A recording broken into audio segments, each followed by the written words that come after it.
క్రితం వీడియోలో వేంకటదాసస్వామి పండరి యాత్రను గూర్చి చెప్పుకొన్నాము గదా. అప్పుడు స్వామి వ్రాసిన పండరి రగడను వేంకటదాసస్వామి దౌహిత్రులు గోవిందదాసుడు అయిన గోపీచంద్రస్వామి గానం విందాము. మహర్షి శ్రీ వెంకటదాసస్వామి వారిచే రచింపబడిన పండరి రగడ. శ్రీ పండరి పురినాథుని మంజుల శ్రీపాదములర్చించు ముదంబున విరోధి ఋతు సంవత్సరమందున వరంబైన కార్తీక మాసమున చంద్రభాగ నిర్మల తీరంబున జరిగిన శ్రీకృష్ణుని వైభవమును ఒగడుటకును బ్రహ్మగైన సఖ్యంబుగాదు మరి దివ్యములకు బహుదేవ స్థలములు బహుళములకు హరిభజన మఠంబులు విలవలేని బలు సలవ సప్పరల్లలితములకు భక్తుల మందిరములు రాధాకృష్ణుల రామాలయములు సాధుజ సమూహాక్షాదపటంబులు గడు సుందరముగ గట్టెన మేడలు చెన్నుమేరుడు నన్న సత్రములు నందమొప్ప చెలువందడు వీధులు పరిమళ కుసుమ విభణి మార్గంబులు రామరామయను రామసుకంబులు నీమమ్మదిలో నిల్పిన సాధులు బలు విద్యలనార్జించిన ధీరులు వేదాధ్యయనాన్వేత భూసురులు వాణిజ్యంబన వరలు వైశ్యులు పరశురామనిబు బలు రఘురాజులు ధనుజ విదారణ దళచెడు శుద్రులు పూల తోటలద్దాల మేడలు శ్రీకరములు తులసీదల వనములు జపతపంబులను జరుపు మహాత్ములు గలుగు చంద్రభాగ తీరంబున వచ్చడి జనములు సప్తసఖ్యమే సప్తవారదులు పొంగినట్లుగా బలు భూముల గల భక్త జనంబులు పతాకులను వెసచేత పట్టుకొని పాండురంగనామము స్మరించు నదులు సముద్రుని చేరినట్లుగా కార్తీకేకాదశి దినమున గడురయమున వెంచేసి వచ్చిరి. చంద్రభాగలో స్నానము చేసి జయము జయంబని రంగని పొగడిరి వచ్చడు సాధులు నిల్చిన సాధులు హెచ్చుక హారతులిచ్చడు సాధులు దండము పెట్టెడు దాసవర్యులను వారికి వీరు వీరికి వారు సాష్టాంగంబులు సల్పెడు వారు గురువుల కొనియాడడి సశిష్యులు శిష్యులు దీవించడు సద్గురువులు బ్రహ్మనిష్ట గల బ్రహ్మచారులు జనకుని బోలన గృహచర్యాధికులు వాల్మీకి బోలెన వానప్రస్థులు రామానుజ బోలన సన్యాసులు జడ భరతుని బోలన సుజ్ఞానులు వ్యాసుని బోలిన పురాణ వెత్తలు సుకునిం బోలన శుద్ధ చరిత్రులు బృహస్పతి ప్రమాను సూరులు దివ్య దృష్టి గల దిగంబరులను ఎడ్జూజన్నక్రోసడి దూరం విసుకవేసిన రాలకుండగా సాధు జనంబులు సభలు తీర్చిరి. పాండురంగములు పాదంబజములు మానసముల నిర్మలముగ నిల్పి చేసెడు భజనులు సప్పసఖ్యమై తాములను వాయించు హస్తములు శ్రీపతినే వీక్షించు కన్నులు నారాయణ ధ్యానాధిగమనములు ధనాధనాయన మృదంగ వాద్యము వీణులకింపకు వీణారవములు ఖంగు ఖంగుమను కంచు తాళములు వెలుగున కైబడ్డడు దివిటీలును నీ విధముననేకాగ్నమనంబున సాధులు నజ్జడు భజనులు చూడగ సుజ్ఞానము వైరాగ్యం మోక్షం అష్టాదశ పురాణ సారము సప్తకోటి మహామంత్రార్థము ఒక్క విధంబున దేహములతో నిలిచినట్లుగా దోచనక్కడ అమరావతియో అలగాపురమో శివునిపురమో వైశ్వాను నగరమో వాయులోకమో వరుణ పట్టడమో వేదమూలమో శ్రీవైకుంఠమో అనబలు పెసగుసు నొప్పినక్కడ నెట్లు భజన మనరించు కాలమున 5 స్టేషన్ల దొరలు పండరిపురి చేరిరి పండరికిప్పుడు పోవగవలదని అతి కఠినముగా నాజ్ఞాపించిరి. చంద్రభాగకును తూర్పు దిక్కున భళీ భళీ అని భక్తులందరూ పాండురంగనింబొగడదొడంగిరి పాండురంగ పండరి పురినాథ జ్ఞాన భక్తి వైరాగ్యదాయకానార్థ వీణానాథ వినోద పుండరీక వాక్ పుండరీకునుత గోకులే సద్గుణగణ నిలయ బృందారణ్యానంద విహార కంసమర్దన గౌఘ విదోర అమర సంహర శంకరనుత చరితా కరుణాకర భాస్కర నిభతేజ శరణాగత రక్షణ బిరుదంకా దేవకి సుధవసు దేవతనూజ రావణాది దుర్నయ ధనుజ సంహర నరమరూపావరాట జయావని యశోద పట్టి నందనందనాన్ రఘుభూపా శాప విమోచన ధేనుక బగజాణోరమర్దన సకలేశ్వర గోపీ హృజ్జో రాజరాసంద సంహార కారణ బాణాసురకర బల విదారణ సత్యాహృదయాబ్జాత దినేశ రుక్మిణీ మనస్సరసిజ భృంగా కాళింది హృదయేశ ముకుంద దామోదర సుందర ఘనదేహ పండరిపురిలో కృపాభారమున నెటుకరాతిపై నే విఠల నామమున చేతుల నడుమున చేర్చియుంచుకొని చేతన రక్షణ చేయకబూని కలియుగమందున వేల సాధువుల జ్ఞానదేవుని నామదేవుని దుకారాముని గణేశనాథుని రోహిదాసుని జోకామేలున్ రాకా వరుగోరా కుంభారుని నరహరి సక్కు జనాభాయిలను సామంతుని నిస్సంగు గభీరుని భానుదాసు నింభారాజాదుల రక్షణ చేసిన వాడవనసు మేమీ క్షణమున ప్రార్థించుచుంటిమని 8 దినములు నేకరీతిగా భజనలు చేయక భక్తవత్సలుడు కరుణించెను. సర్కారు పోయను సెలవాయను తులసి వరదాముని ఘనమగు కోవిల దర్వాజాలు దరచురి. అప్పుడు సాధుల కుప్పలు కూడి చంద్రుని గణన సముద్రం భంగిని వాడు పైర్లకు వర్షము రీతిగా నాన బహుళానందం పొందిన వారై దేవాలయమున ప్రవేశించియు నిటిక రాతిపై నిల్చితనంగని గాఢాలింగనమాచరించురి. పరాత్పరుని రూపము కనిపించను భాస్కరునేలైన ప్రకాశంబుతో చంద్రుని కెలయకు చల్లదనముతో దర్పణములను బోలుని చెక్కులతో నల్లని పంబులకు నయనంబులతో జల పుష్పములి జలగునాశకతో సత్యజ్ఞానానందయుతుండై వర్ణన చేయగనాథశేషునకు వశముగాని సుందర దేహముతో దర్శనమీయక దప్పక చూచిరి బద్ధులైన సంసారులకప్పుడు బ్రహ్మానందం బుద్ధు వెళ్ళను తాపత్రయములు దగ్ధమాయను అరిషడ్వర్గం పరువులెత్తెను మూడీషణములు గోడు గుడిచెను తమో రజస్సులు దాగిపోయెను నష్టకష్టములు నష్టమాయనో పాపారణ్యము భస్మమాయనో రాగమణికి వైరాగ్యమబ్బెను భోగవంజు విడిపోవుదొడిగెను ప్రపంచ చింతలు బాసిపోయిను నిద్రాహారాలు నిలిచిపోయిను నిట్టి వైభవం పండరి పెరు విరోధకృత సంవత్సరమందున వరంబైన కార్తీక మాసమును సూచన మనమును సూర్యకరముగా పోడివాడయన పుర నివసించు సాధుజనుల శ్రీపాదరేణువై ధర్మ వెంకటదాసాక్వయమున వెలయువాడ శ్రీ విఠలుని కృపచేత జయించిన నీ రగడను సతతము పఠించిన నిష్పాపులై ఎదురు పాండురంగపద భక్తి కల్గును జన్మబంధములు సడలిపోవును రామ రామ శ్రీ రామ నృపాల సైత మానస కుందము గంగ తాటకేయ ప్రాణాంతక రూప హరిహయ ముగ్ధ సుతాంతక బాణ వానర సహిత వాద్యబంధన రావణ ఘటకన్నాది సంహర సీతాన్విత పూత చరిత్ర అఖి వినాశన అఖండ వైభవ నవ్వ వెంకటాఖ్య దాస పోషక శ్రీ వేణుగోపాల నమస్తే నమస్తే నమః. ఇది శ్రీ స్వామి 21వ సంవత్సరమునందలి కవిత్వము సంపూర్ణము. నమస్కారం. ఒక్కసారి 100 ఏళ్ల క్రితం నాటి కాలంలోకి వెళ్దాం. ఒక అద్భుతమైన ఆధ్యాత్మిక ప్రయాణం. అదే పండరి రగడ. వెంకటదాసస్వామి అనే కవి కేవలం తన 21వ ఏట రాసిన ఒక విస్మయపరిచే వర్ణన ఇది. ఆ వయసులో ఆయన పండరిపురానికి వెళ్లి అక్కడ చూసిన వైభవాన్ని కళ్లకు కట్టినట్లుగా ఒక రగడ రూపంలో అక్షరీకరించారు.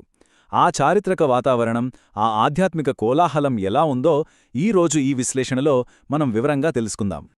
ఈ గ్రంథం మొదట్లోనే కవి ఒక ఆసక్తికరమైన, చాలా బలమైన మాట చెప్పారు. శ్రీకృష్ణుడి వైభవమును పొగడుటకును బ్రహ్మకైన శక్యంబుగాదు. అంటే ఆ పండరీపురం మహాత్మ్యం, ఆ కృష్ణుడి వైభవం ఎంత గొప్పదంటే దాన్ని వర్ణించడం సాక్షాత్తు సృష్టికర్త అయిన బ్రహ్మదేవుడి తరం కూడా కాదట. ఇక ఆ స్థాయి గొప్పతనాన్ని ఒక యువకవి మన ముందుకు తీసుకురావడానికి ప్రయత్నిస్తున్నారు అంటే ఈ ప్రయాణం ఎంత ఆసక్తికరంగా ఉండబోతోందో కదా. ఇక ఈ వర్ణన కేవలం గాల్లో మాటలు కాదు సుమా, ఇదొక స్పష్టమైన చారిత్రక ఘట్టం. విరోధకృత సంవత్సరం, పవిత్రమైన కార్తీక మాసం, అందులోనూ నిర్మలమైన చంద్రభాగా నదీ తీరం. ఈ భౌగోళిక వివరాలు మనల్ని అప్పటి వాస్తవికతలోకి నేరుగా తీసుకెళ్తాయి. ఆ చలికాలపు ఉదయం, ఆ నదీ తీరంలో భక్తుల సందడి ఎలా మొదలైందో ఊహించుకుంటేనే ఒక స్పష్టమైన దృశ్యం మన కళ్ల ముందు మెదులుతుంది. అసలు ఆ పండరీపుర నగర నిర్మాణం ఎలా ఉందో చూద్దాం. అది కేవలం ఒక గుడి చుట్టూ ఉన్న ప్రాంతం కాదు, ఒక అద్భుతమైన వ్యవస్థ. ఒక పక్క రాధాకృష్ణుల రామాలయాలు, హరిభజన మండపాలు, మరోపక్క అందమైన అద్దాల మేడలు. ఇక వీధుల్లో నడుస్తుంటే పరిమళాలు వెదజల్లే తులసీవనాలు, పూలమార్గాలు. ఆ భారీ జనసందోహానికి ఏ లోటూ రాకుండా ఉండేందుకు వసతి, భోజనం కోసం అద్భుతమైన అన్నసత్రాలు కూడా ఏర్పాటు చేశారని కవి ఎంతో స్పష్టంగా వివరించారు. మరి అక్కడ భక్తుల సందడి ఎలా ఉందనుకున్నారు? సప్తవారిధులు పొంగినట్లుగా అని వర్ణించారు కవి. అంటే 7 సముద్రాలు ఒక్కసారిగా ఉప్పొంగి మీదుకొస్తే ఎలా ఉంటుందో సరిగ్గా అలాగే నలుదిక్కుల నుంచి భక్తులు పోటెత్తారట. కార్తీక శుద్ధ ఏకాదశి రోజున చేతుల్లో పతాకాలు పట్టుకుని పాండురంగని నామాన్ని స్మరిస్తూ ఆ భక్తి సాగరంలో కలిసిపోయారు. కులాలు, వర్గాలు అనే తేడా అస్సలు లేకుండా అందరూ ఒక్కటై ఆ పండరీపురానికి చేరుకున్న ఆ దృశ్యం నిజంగా ఊహకందనిది కదా. భక్తులు రావడం సరే, కాని రద్దీ ఏ స్థాయిలో ఉందో వింటే మీరు ఖచ్చితంగా ఆశ్చర్యపోతారు. కవి చెప్పిన ఈ మాట వినండి. ఎటు చూచిననొక్క క్రోసెడి దూరం, ఇసుక వేసినను రాలుకుండంగా. ఒక క్రోసెడు అంటే దాదాపు 2-3 మైళ్ల దూరం. ఆ 2-3 మైళ్ల వరకు జనం ఎంత దట్టంగా ఉన్నారంటే పైనుంచి ఒక గుప్పెడు ఇసుక చల్లితే అది కింద నేలను తాకలేనంతగా కిక్కిరిసిపోయి ఉన్నారట. భక్తుల ఉత్సాహాన్ని, ఆ జనసాంద్రతను ఇంతకంటే అద్భుతంగా ఎవరైనా చెప్పగలరా? ఇక ఆ ఇసుక వేస్తే రాలనంత జనంలో ఉన్న ఆధ్యాత్మిక వైవిధ్యాన్ని వివరించడానికి ఆ 25 లోపున్న యువకవి వాడిన పోలికలు భలేగా ఉంటాయి. ఎవరెవర్ని ఎవరితో పోల్చారో చూడండి. గృహస్థులను జనక మహారాజుతో, వానప్రస్థులను వాల్మీకి మహర్షితో, సన్యాసులను రామానుజులతో, పురాణవేత్తలను సాక్షాత్తు వ్యాసమహర్షితో పోల్చారు.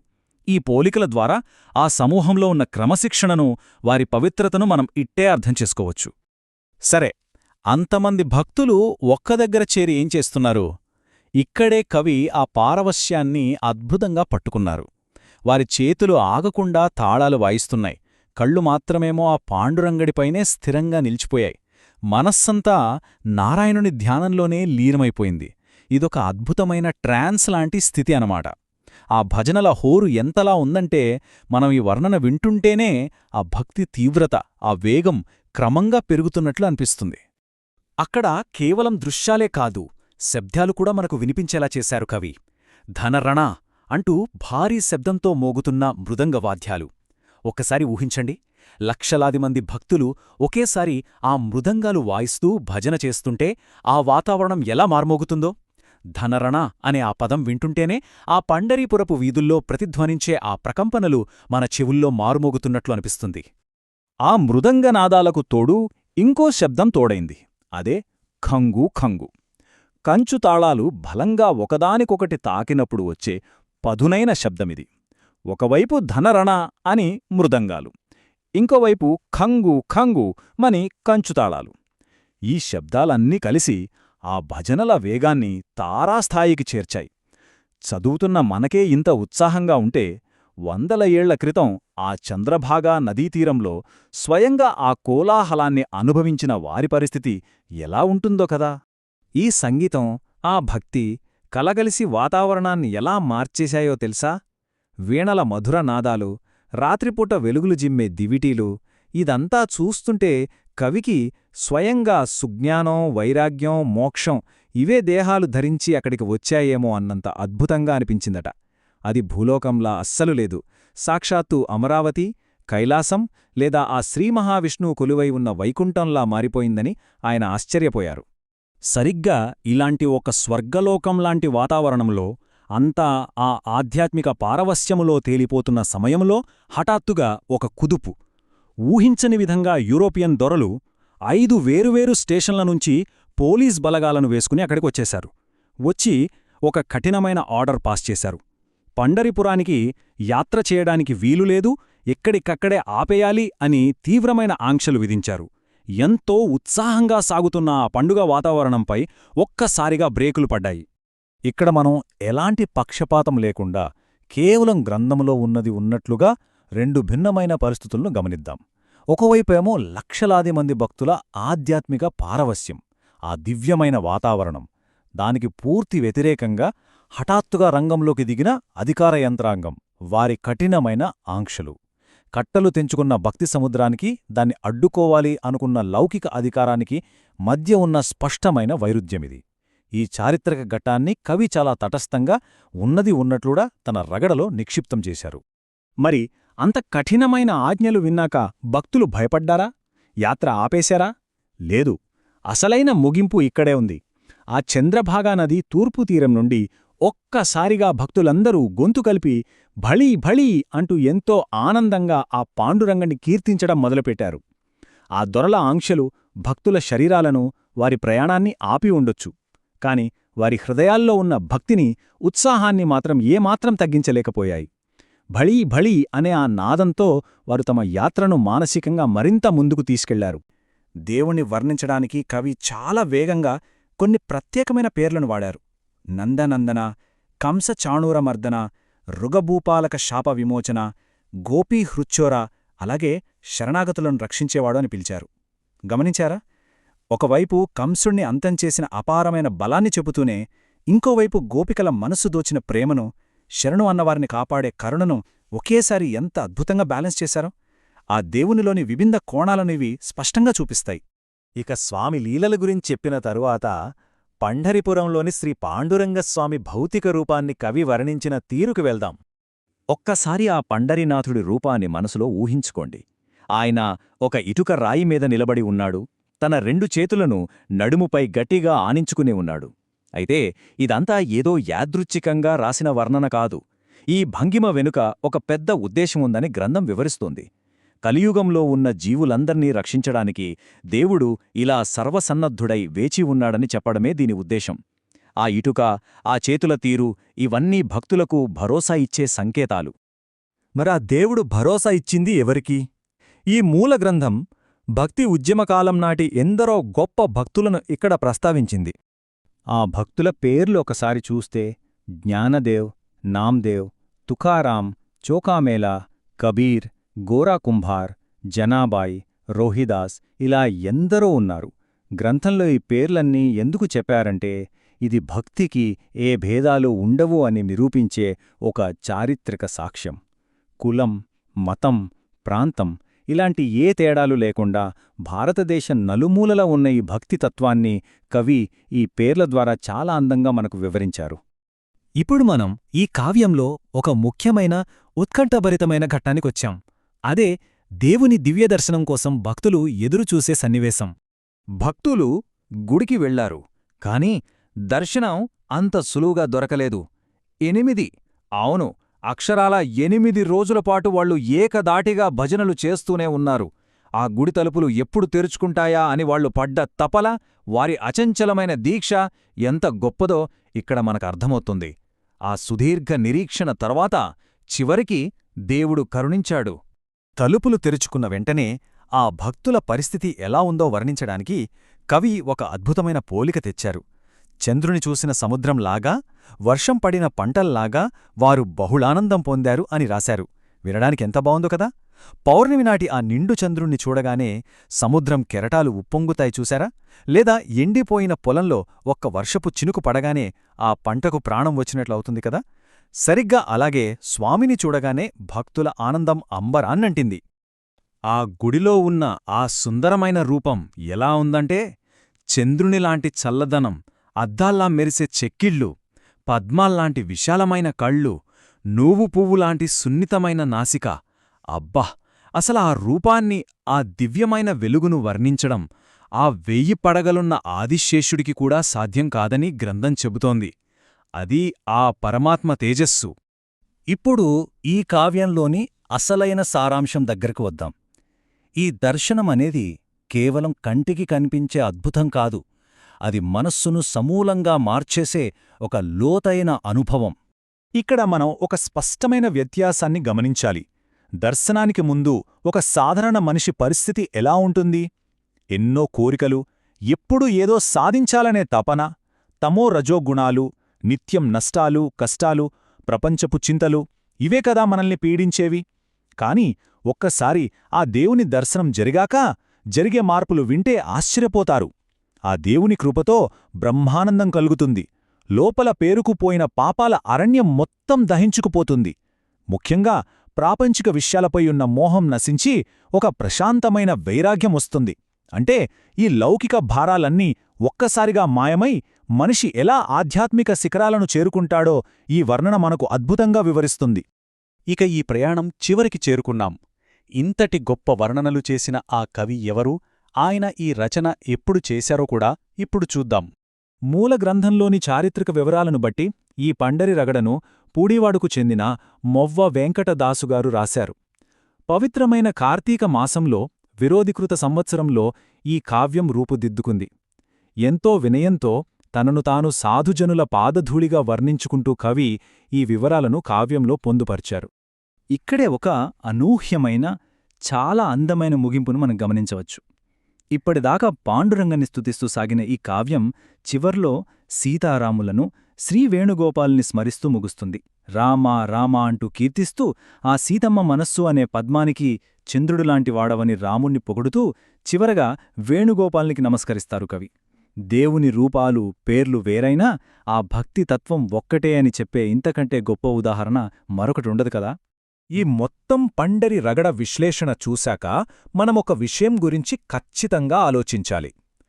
ఎన్నటికీ ఆపలేని ఆ స్వచ్ఛమైన భక్తి లౌకిక అధికారమనే కఠినమైన గోడలను ఢీకొట్టినప్పుడు ఏమవుతుంది? ఆ భౌతికమైన గోడలు మన ప్రయాణాన్ని ఆపగలవేమో కాని మనలోని విశ్వాసాన్ని ఆపలేవు కదా. వెంకటదాసస్వామి రాసిన ఈ రగడ కేవలం ఒక యాత్రావర్ణన కాదు, నిజమైన ఆధ్యాత్మిక శక్తికి అద్దం పట్టే ఒక చారిత్రక సాక్ష్యం. ఈ ఘట్టం మీలో కూడా సరికొత్త ఆలోచనలు రేకెత్తించిందని ఆశిస్తున్నాను. మళ్ళీ మరో ఆసక్తికరమైన అంశంతో కలుద్దాం.